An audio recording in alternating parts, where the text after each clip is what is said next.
Me போ வா காண்க. மீ போ வா அப்படிங்கிறது HCF highest common factor. Tamil வந்து மீ பெரு பொது வகுத்தி. இப்படி பெருசு அப்படின்னு வருது.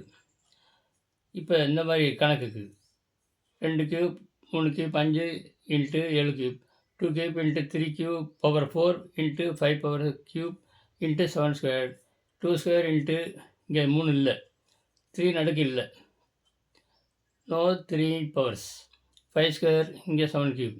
இந்த மாதிரி கணக்குக்கு நம்ம மீ போவா அல்லது ஹெச்சிஎஃப் கண்டுபிடிக்க ஹெச்சிஎஃப் ஹையஸ்ட் காமன் ஃபேக்டர் அல்லது மீ பெரு பொது வகுத்தி. அந்த மீ பெருன்னு வரதுனால பெருதுனாவே அடுக்கில் சின்னது. இந்த மாதிரி கணக்குக்கு அடுக்கில் சின்னது எதுன்னு பார்க்கணும்.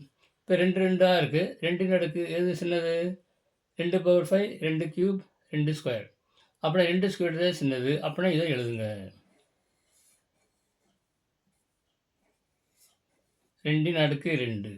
அடுத்து 3 கியூப் 3 பவர் 4 இங்கே இல்லை. 3 அடுக்கு இல்லை. அதில் இந்த இதை விட்டுறணும். இந்த இதை. அடுத்து 5 பவர் 1ன்னு அர்த்தம். இங்கே 5 கியூப் இங்கே 5 ஸ்கொயர். இதில் எது அடுக்கு சின்னது? 5 பவர் இங்கே 1 அர்த்தம் அடுக்கு. அப்புறம் 5 பவர் 1 அர்த்தம் எழுதணும். அதாவது பெருக்கல் 5 பவர் 1. 5 பவர் 1 5ன்னு போட்டால் போதும். அடுத்து 7 கியூப் 7 ஸ்கொயர் 7 கியூப். அடுக்கு எது சின்னது? 7 ஸ்கொயர் 7 ஸ்கொயர் எழுதணும். அதாவது பெருசுன்னா அடுக்கில் சின்னது. Highest common factor. அந்த ஹையஸ்ட் வரனால அடுக்கில் சின்னது எழுதினா போதும். இப்போ எல்லாத்தையும் பெருக்கினா போதும், ஆன்சர் வந்துடும். 2 4 4 5 20.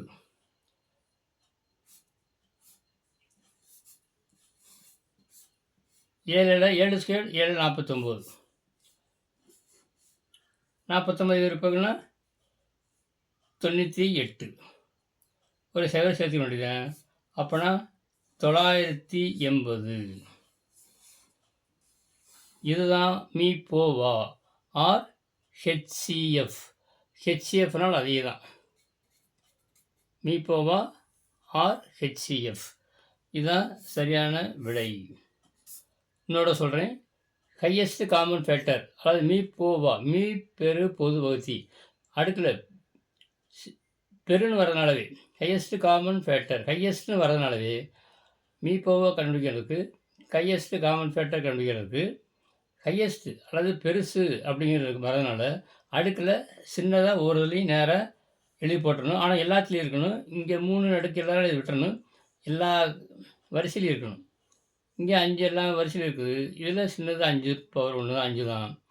இங்கே 7 அடுக்கில் 7 ஸ்கொயர் சின்னது. ஹையஸ்ட் அடுக்கில் பவரில் சின்னதாக எழுதி அது போல் பெருக்கலாம். அதுதான் உங்களுக்கு மீ போவா அதாவது ஹெச்சிஎஃப் ஆங்கிலத்தில். இந்த மாதிரி கணக்கில் வந்தால் நம்பர் வந்தாலும் இதே மாதிரி தான். நம்பர்கள் கொடுத்துருந்தாலும் தனியாக ஒவ்வொன்றும் ஃபேக்டரைஸ் பண்ணி பவர்ஸாக எழுதி அதில் எது அடுக்கில் சின்னது அந்த இதை எழுதி பெருக்கினா போதும். ஏற்கனவே நான் அது சம்பந்தமான வீடியோவும் உங்களுக்கு அப்லோட் இதுக்கு முன்னாடி பண்ணியுள்ளேன். ஓகே, இந்த வீடியோ உங்களுக்கு பிடிச்சிருந்தால் லைக் பண்ணுங்கள், ஷேர் பண்ணுங்கள், கமெண்ட் பாக்ஸில் உங்கள் கருத்துக்களை தெரிவிக்கவும். நன்றி.